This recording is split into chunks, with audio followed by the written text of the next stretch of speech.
दोस्तों नमस्कार, मैं राकेश शर्मा और आप देख रहे हैं इंदौरिया टाइम्स। राजस्थान में किसान आंदोलन या ये कहें कि देश में किसान आंदोलन एक के बाद एक तारीखों में तब्दील होता चला जा रहा है। दोनों ही पक्ष अपनी अपनी बातों पर अड़े हैं। सरकार एक तरफ संवाद चाहती है तो दूसरी तरफ किसान एक ही बात पर अड़े हैं कि वो पूरे बिलों को निरस्त किए जाने की मांग कर रहे हैं।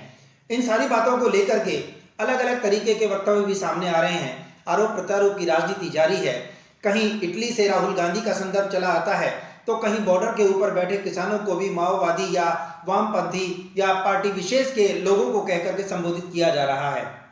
लेकिन बात यदि राजस्थान की जाए तो जहां 3 तारीख को राजस्थान कांग्रेस सरकार के द्वारा एक दिन का सांकेतिक धरना देकर के ये बताया गया कि वो किसान हितैषी हैं या किसान आंदोलन के समर्थन में राजस्थान की कांग्रेस सरकार ने समर्थन दिया है, तो वहीं राजस्थान से ही आरएलपी प्रमुख हनुमान बेनीवाल, जो कि अपने आप को पहले किसान मानते हैं और फिर बाद में किसान नेता मानते हैं, उनके अपनी अपनी तारीखों का एक इतिहास रहा है। वो एनडीए के घटक होते हुए भी पहले उन्होंने एनडीए की 3 समितियों से अपने आप को अलग किया, उससे रिजाइन किया और उसके बाद में सीधी बात एनडीए को कहते हुए कि यदि वो तीनों बिलों को निरस्त नहीं करते हैं तो वो एनडीए के साथ नहीं होंगे। यानी कि उनका ये कहना कि संभवतः केवल कृषि बिल कानून को लेकर के वो एनडीए के साथ नहीं है, बाकी उनका एनडीए से किसी तरह का कोई विरोध नहीं है। हनुमान बेनीवाल के भी बहुत सारे इंटरव्यूज आपने देखे होंगे, लेकिन आज हनुमान बेनीवाल इंदौरिया टाइम्स स्टूडियो में हमारे साथ मौजूद हैं। मैं इससे पहले कि उनसे बात करूं, केवल इतनी सी बात मैं कहना चाह रहा हूं कि आज इंदौरिया टाइम्स केवल 3 चीजें जानना चाहता है। पहली चीज ये है कि आखिर देश का जवान और किसान जब रोड पर होता है तो संभवतः उस देश के सामने एक बहुत बड़ा प्रश्न होता है। सरकार यदि चाहती है कि समाधान निकले तो संभवतः वो बार तारीखें क्यों कन्वर्ट कर रही है, वो क्यों नहीं पर्टिकुलर एक ही तारीख पर किसान नेताओं के द्वारा रखी जाने वाली मांगों को स्वीकार कर लेती या स्ट्रेट फॉरवर्ड अपना निर्णय सुना देती। यदि दोनों ही पक्ष इस तरह से अड़े रहे तो क्या आम जन को होने वाली असुविधाओं के लिए कोई व्यक्ति जिम्मेदारी लेना पसंद करेगा? ऐसी बहुत सारी बातें हैं।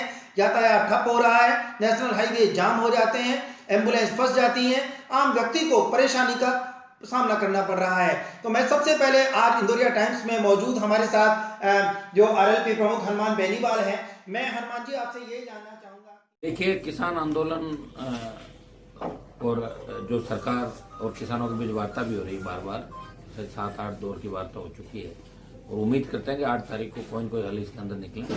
सरकार भी अपनी हठधर्मिता छोड़े और सरकार इस आड़ के अंदर कि सिर्फ पंजाब का आंदोलन है, माओवादी आ गए, देशद्रोही आ गए, ये आ गए, आतंकवादी खालिस्तान, ये कह के किसानों का अपमान भी सरकार को नहीं करना चाहिए। मैं किसान का बेटा हूँ और एनडीए घटक दल के रूप में राष्ट्रीय लोकतांत्रिक पार्टी हमेशा हर बिल अच्छे बिल पे प्रधानमंत्री जी को हम सपोर्ट करते हैं, भारतीय जनता पार्टी को सपोर्ट किया और उसी के परिणाम स्वरूप 25 सीट राजस्थान के अंदर जीती।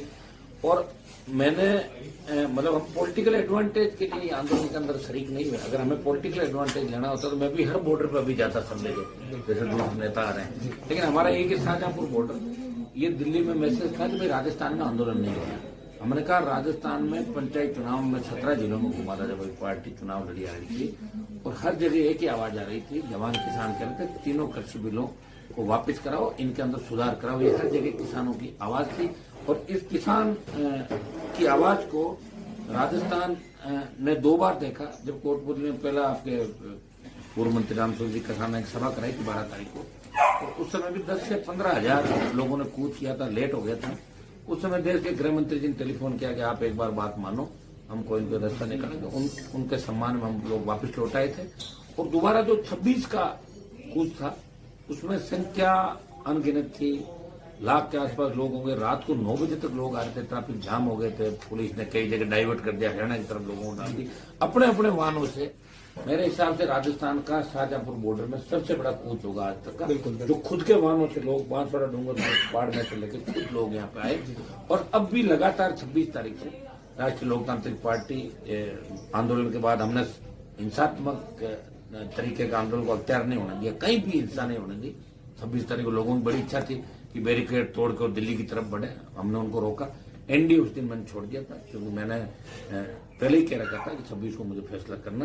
किसान बिलों के विरोध में एनडीए छोड़ा था, बाकी किसी मामले में मेरा दिल्ली की सरकार से कोई विरोध नहीं था और सबकी इच्छा भी थी कि दिल्ली की सरकार माने और किसानों के सामने अगर बैक भी हो जाएंगे तो प्रधानमंत्री जी का बड़ा मन ही माना जाएगा, क्योंकि किसान अन्नदाता है और किसान सड़क पर 50 से ज्यादा मौतें आज तक किसानों की इसमें सादत किसान दे चुका है।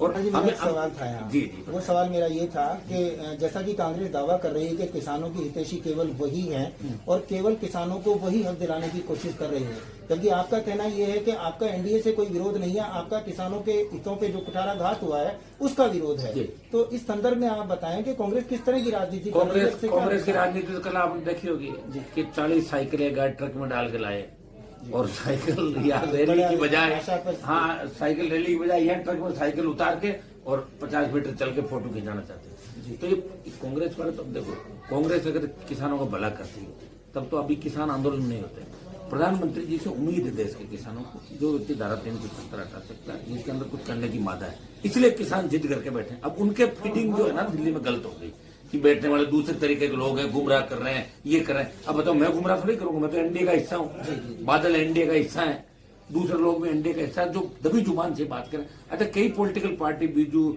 जनता दल या कई ऐसी पार्टियां में अंदर है जो हर बिल पे बीजेपी को सपोर्ट करते, लेकिन वो एनडीए का हिस्सा नहीं। सारी पार्टियां कह चुकी। इस मामले में संसद का इमीडिएट आप सत्र बुलाओ, ऑल पार्टी से बात करो और कोई रास्ता निकालो। हम भी चाहते हैं, देश चाहता रास्ता निकले। किसान इस ठंड के अंदर सड़क पर अंधा सड़क पर बैठा है, उसके बेटे बॉर्डर पर सादत दे रहे। मिलिट्री के अंदर भी बात चल रही है कि आखिर सरकार किसानों से बात क्यों नहीं कर रही है। जवान और किसान यदि इस तरह से सड़कों पे आएगा तो देश के ऊपर एक बड़ा सवाल। आप एक आरएलपी के प्रमुख सुप्रीमो होने के साथ साथ पहले मूल रूप से किसान हैं और ये माना जा रहा है, बड़े लेवल पे तमाम टीवी चैनल भी इसकी समीक्षा कर रहे हैं कि यदि ये चीज किसान विरोधी होती तो संभवतः किसी भी पार्टी का किसान कम से कम इसके विरोध में आता। लेकिन अभी भी आधे से ज्यादा नहीं तो करीब 30% किसान ऐसे हैं जो कि राजनीतिक खेमों में बटे हुए हैं और वो खुलकर सामने नहीं आ रहे। तो इसके बारे में आप क्या कहें? देखिए किसान तो खुल के सामने आ गया जी, नेता नहीं आ रहे हैं। और मैं आपको विश्वास दिलाता हूँ कि कल हम रणनीति नहीं तय करेंगे। अगर दिल्ली की सरकार भीड़ ही देखना चाहती है कि कितने किसान साथ, तो उनको वो ताकत भी दिखा देंगे और इस बार ऐसी ताकत दिखाएंगे कि वो हिल जाएगा पूरा देश